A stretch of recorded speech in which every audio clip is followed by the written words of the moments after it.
What's up, y'all? This is Brave, and I'm back with another review of The Never Ever Met. This is Season 2, Episode 8, and let's go ahead and get right into it. Episode is titled Off in La La Land. So we start this episode off with Clay and Tatiana, baby, they are out of here. We see Jay and Cinco, they're having a conversation with Charlie, and here go Charlie, let's rank the couples. Girl, why? Because, baby, if we want to be completely honest, none of y'all are ranking in number 1 through 5. No, thank you. Like, all y'all can go home. For real, for real. So, of course, Jay and Cinco put themselves at number 1. Charlie and Jared, number 2. Number 3, Alexis and Chris. Number 4, Brandon and Kiki. And number 5 is Ty and Brittany. Now, again, what's crazy to me is that this is Charlie's idea. I said, baby, you're about to be in for a surprise, okay? Now, Jay, she feels like Ty and Brittany, they can make their exit now. I personally feel like there's some other things going on in the house that we are not seeing. Because the way she said it was like, she is sick of them, okay? She is sick of that shit. Now, we jump on over to the guys. They're having this conversation with Ty. And they're just like, yeah, Ty was like, oh, because all the people that we thought had good relationships, now they're gone. I said, first of all, out of the couples that have left, nobody thought they were perfect. We all saw the cracks. And then Cinco, he ends up saying, oh, well, I have a question. And Jay was like, oh, who's leaving next? And then Cinco jokes and was like, we already know who that is. So Ty thinks that he's talking about him, but Cinco's like, no, I was just playing. So Ty ends up asking, Cinco, I think, ends up asking Ty about the date with Brittany. Y'all, I want Ty to go away from us with this. Because that man basically broke down all the food that he prepared for her. Yeah, I took her back to my place and I cooked her some crab legs, threw some lobster in there, made some potatoes, loaded. I said, nigga, if you don't get the fuck up off of my screen talking about this. Because you would have thought he was talking about like, yeah, I made it to second base or something. Like, sir, what are you talking about? That woman don't even want to breathe next to you. Please stop.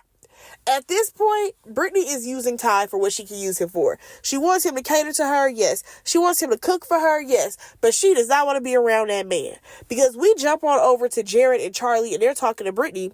And here go Jared. Who knew that Jared would have so much wisdom? Yet, he's a complete asshole. Nonetheless, he tells Brittany, like, well, here's the thing. I feel like Ty likes you, but you're not attracted to him. And she's like, no, I'm just focused on the mental stimulation. Girl, bye. You don't like this man. But then in her confessional, she's like, oh, he's giving friend vibes. No, you friend zone him. I don't think that he's giving friend vibes to you. That man has literally tried to figure out any which way it is to get on your good side. Anything that you've asked for at this point, he's planning on catering to you. He's cooking your favorite meals, yet you won't give him the time of day. No, sweetheart, you friend zone him because you don't like him. Okay?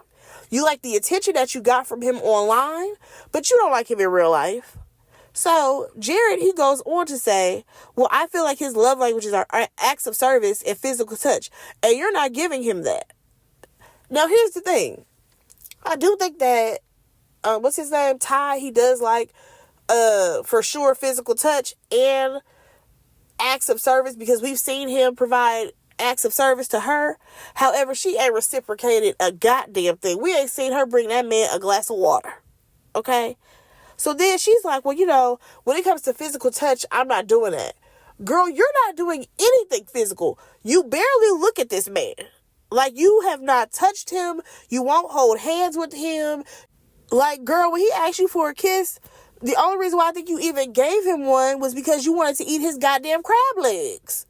Brittany, if you don't get up out of here talking about you need some time, baby, we only got a few more days. Come on now.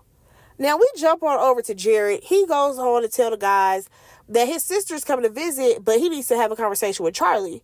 Because at this point, he already knows that his sister is going to have an opinion about Charlie deciding to hide her fucking kids.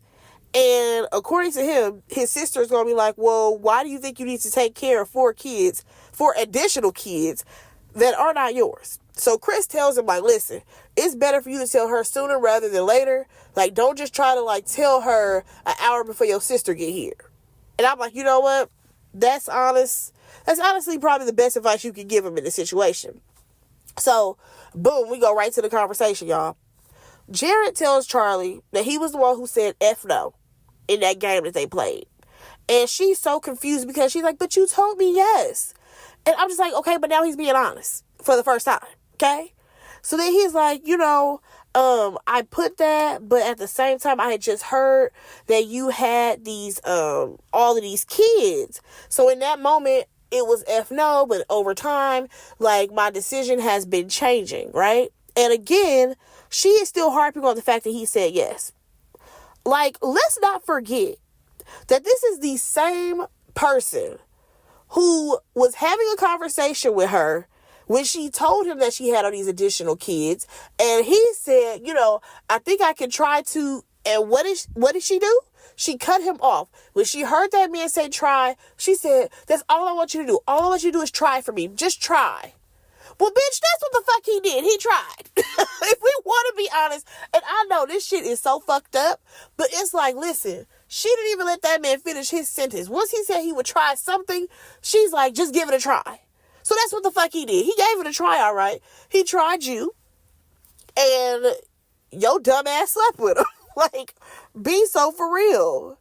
So at this point, he says that he was going to try to convince her to move to his area because he thought she only had one child. However, it's a lot harder to pack up and move 4 children, okay? So he does admit that he was going to drag her along in this situation. And then he goes on to say, well, listen, I'm going to tell my sister about this situation because she's coming into town. And here go Charlie. She over here started to give all these excuses as to why she didn't tell him about her other kids. Like, well, it's so hard to be a mom who has, 4 kids and people don't want to accept me. Girl, you chose to do this, okay? Now, in her confessional, she says that, I never asked him to raise my child. I never asked him to help me financially. I just wanted him for myself. Girl, are you mentally okay? Because you and your children are a package deal. We've seen how you've operated with saying that you only have one child. Like, if we want to be, honest, he already had a child. And yes, did he have a baby on her? He absolutely did. Was he wrong for that? Yes. But at the same time, taking the new baby out the equation, Charlie, not only did you just have a baby, but for me, it's the 2 kids that you had when you were talking to him, because y'all been talking for 4 years. 4 years. And I'm just like, during that time that you were talking to him, this man thought you just had one child. You've been hiding your kids for 4 years? That is crazy. Like, the person that he thought he knew, girl, you were a whole nother person. You were presenting yourself as a whole different person with a whole different lifestyle. Because I'm sorry, there is a difference between having one child and having 3, and then plus the additional makes the 4. Like, I'm sorry, I just cannot feel bad for Charlie in this moment. So then she ends up asking him if he still wanted to be with her. Girl, would you please get a grip? So then he tells her, in a perfect world, Charlie, get the hint. This man is putting the ball in your court. He's basically letting you know, I don't want to be the one to say that I called things off, but I'm letting that be your decision. Nigga, you dumb. I would not let this be Charlie's decision because Charlie gonna cling to you. She is. Now, moving on, we see Britt and Charlie talk, and, she's giving Brittany the rundown on everything that happened, and Britt feels like, Jared should have said something in the beginning. But like I said, if he would have said something in the beginning, I think, actually, no, he tried to say something in the beginning when she cut him off and said, you just gotta try for me. Now, here's my thing. Charlie is extremely thirsty, okay? But at the same time, was he wrong for sleeping with Charlie? Knowing that he really didn't want her? Absolutely. So Brittany, she's like, you can't be with the man who won't accept your kids. Well, absolutely, that's right. However, I need for Charlie to accept her kids first. That's what I need to happen.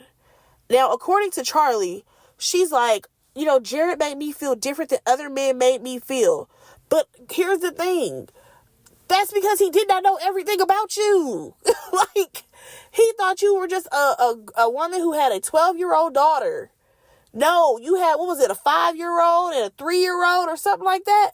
Girl, you got a lot going on. This is who needs a therapy session. Forget everybody else. Because then we go over to Alexis and Chris, and they meet with the therapist or whatever. Y'all, I need Taronda off the show. I need her in the bad, tacky outfits to get off the show ASAP, okay? Nonetheless, because this show don't even need a host. Chris talks about how he don't like being controlled, and he's already lived through experiences of people having, like, controlling him with his parents and all of this stuff. Okay, yeah, that's cool that you don't want to be controlled and all that. But what's interesting to me at this point is that you keep saying that you don't want her to be controlling. Yet at this point, you are trying to control her behaviors and her actions. I think it works both ways, baby. So Alexis, baby, she accepts the fact that she is dominant. She's assertive. She's aggressive. She's all the things, okay? And I'm just like, okay, I did not expect her to accept it, but cool. Now, what was interesting was that the therapist brought up the game that they played and how, he said no. He admitted that he said no and that she said yes, they would leave together. And now both of them want to see where it goes. Why? There's nothing else to see. Y'all don't like each other. Are we okay? I don't think we are. But let's go ahead and move on. So we then see Chris. He over there doing magic tricks and Jared's sister arrived, right? And basically he tells her how Charlie had 3 kids. And on top of that, he didn't tell her that he also had a child. But then he goes on to admit that he was leading her on. And his sister Jewel is like, well, I think that both y'all need to come back to reality. Because once y'all up out of this damn house, what does that relationship even really look like? Like, do you want to raise all these kids? And of course, he's like, I can't say no, I can't say yes. Negro, the answer is no. You don't want to. You don't. So then we see Charlie and her best friend, Sabrina. Of course, she giving her the rundown on everything. And she's like, I thought everything was good. But, he said F no. So now she feeling disrespected. And she's like, I'm trying to process this. You need to be processing this as you pack your bags. I'm not understanding why you're still trying to cling on to Jared. So then we do see a conversation happen between Jewel, Jared, Charlie, and I guess you could say Sabrina. Charlie friend ain't said shit the whole time. Okay? Now, Jewel's asking Charlie, how does she feel about Jared? And she's going on and on about how she really likes him. And then Jewel ends up asking her, like, girl, so why'd you hide those kids? Because Charlie, I'm sorry, you sound crazy. There's no excuse for you hiding your kids. Like, there's just no excuse. I don't care if you had 10 of them. Your children are a part of you. Like, if a man cannot accept you with all the kids that you have, what were you going to do? Would you just be like sending them to your mama house and pretending that those are your niece and nephews? Like, Charlie, what was the brains behind this? I'm trying to understand. Do I feel like Jared's sister was like mean or harsh? No. She was pretty cool in the situation. I definitely feel like had the cameras not been rolling, I feel like the way she talked would have been a little bit different. Like, Jared, have you lost your fucking mind? But overall, I don't think that she was being mean or harsh to Charlie. But I just want Charlie to get a grip and walk away from Jared. Please. Because he done already played in your face. But at the same time, you kind of set it up for him to play in your face. Now, moving on from there, Alexis, she planned a date with Chris, right? Y'all, Alexis has got to stop wetting down that thin-ass wig. My God, it is driving me up a wall. I'm like, girl, stop soaking that goddamn wig down with all that fucking water and probably conditioner in a bottle. And it's that shit thin as wig. Just stop, please. But they go on a date. I think it was like to some boxing gym or whatever, and Chris appreciated it. But at the same time, I'm just like, okay, but what are you doing for her? What have you done for Alexis? Not a damn thing. Alexis, choose somebody else. All right, so back at the house, they're about to have dinner, right? And y'all already know what happens when these idiots have a dinner. They want to play a goddamn game. So they decide to go around the room and ask some questions to each couple. First question was to Jay and Cinco, and it was like, what is a piece of sexual advice you would give me? And Jay told Cinco, oh, don't forget foreplay. Cool. Moving on, we get to Charlie and Jared. The question is, what's one difference between us that you like, or something like that? And Jared answers, it says that it's because she's more mature than he is. I'm like, yeah, because you're a goofball, but at the same time, she's delusional. So I'm not really sure if she's that much better. Because this is the same woman who told him that had he told her that he said F no, then they would still be having like a conversation. And I'm just, like, she said that when she was talking to his sister, like, yeah, if he would have told me F no, then like, we would still have like a conversation about it. Baby, the delusion that this girl has is crazy. But we're going to move on from her. Now, let's move on to the people who really tried to play in our face. Kiki and Brandon, okay? Because mainly Kiki, I can't even blame Brandon for this. The question was, how can your partner make you feel sexy? Y'all, why did Kiki get up there talking about some touch me? Girl, touch you? That man, again, another man who cannot breathe next to this woman. Like, that man asked you for a hug and you gave him a church hug. You wouldn't kiss him. I'm not understanding the women on this show. Because it's like, y'all say y'all want all these things, but when these guys try to do it, y'all be like, oh no, don't touch me. Please don't. So what do y'all want? Oh, right, y'all don't want these men. Like I said, y'all liked having conversations with these men. Y'all like the attention that these men gave you via the phone. But in person, y'all don't like them. All right, so the last question, Brittany and Ty. It says, if you have not had sex yet, do you think you would be sexually compatible? Y'all, Brittany waited forever and a day to answer that question, okay? I think that the little Jeopardy sound effect, the doo-doo-doo-doo, it would have ran out by the time that girl finally answered that goddamn question. Now, at first, she says, I don't know. And they're like, no, that's not an answer. So then she tries to question why they got that question. Girl, because that's the question that you got. Just answer the shit. So she says, yeah, but we all know her answer is hell no, because she don't like this man. Now, in her confessional, she says, the answer is no, but, I just wanted to spare his feelings, and I didn't want to make him have an ego trip. I've been sparing his feelings the whole time. Have you? Brittany, stop playing in our face. Brittany, please, stop playing in our face. When have you spared his feelings? If anything, you just keep dragging him along. So when it came to Ty, he said no. Straight up. He didn't pussyfoot around like she did. But now she got an attitude. Girl, are you mentally stable? Because I'm not even understanding why you are catching an attitude with this. So at this point, Chris and Alexis, they done came back from their date. Who cares? But Brittany decides to leave out of the room. And it's like, girl, why are you so pissed off? Now, since she decided to walk away, you have Kiki piping up for her girl. She's like, why would you say that? That's going to make her feel away. And it's like, well, damn, do y'all want the man to lie? Or what? Because anytime he has even tried to look at her for more than 5 seconds, she got an issue.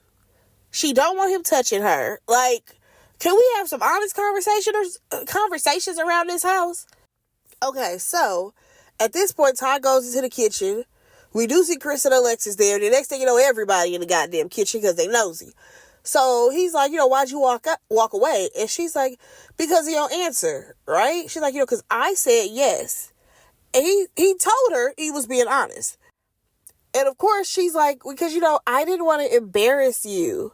So he's telling her Like, yeah, but at the same time, you took forever answering the question. So she tried to like cut in, but then he's like, no, no, no, no, no, or whatever. And then she's like, he said, are you going to let me talk? And she's like, no, you don't ever let me talk. I said, baby, in this moment, you absolutely spoke what you had to say, girl. Like, so next thing you know, these two are getting into it. Now, one thing that I will say is that I cannot stand the way Ty argues. Oh my God, it gets on my everlasting nerve. Because every 3 seconds, so can I talk now? Now, can I talk? So can I talk now? What about me? Can I talk now? I'm like, sir, shut the fuck up. Like, just shut up, please. But next thing you know, she's putting her hands in his face. And I'm like, okay, both y'all need to separate and go ahead, go to your separate rooms and pack your fucking bags. Because this ain't going to work. Please spare us all. Don't worry about sparing Ty's feelings. Spare us, the viewers. Because this is some bullshit. Like, honestly, y'all, it is so crazy to me how Brittany sat up there saying, you know, he wants to argue with me in front of everybody. Girl, what is he supposed to do? You the one who sat your ass up in the kitchen, so that's where he came. What do you want him to do? Tell everybody to fucking leave? It's a public place. That's like the community area. Maybe if you would have went up to your room, he would have came over there. How about that? I'm just, so done, y'all. So done. But y'all, let me know what y'all thought about this episode. Go ahead and like, comment, subscribe to my channel, and I will talk to y'all in my next review. Bye, guys.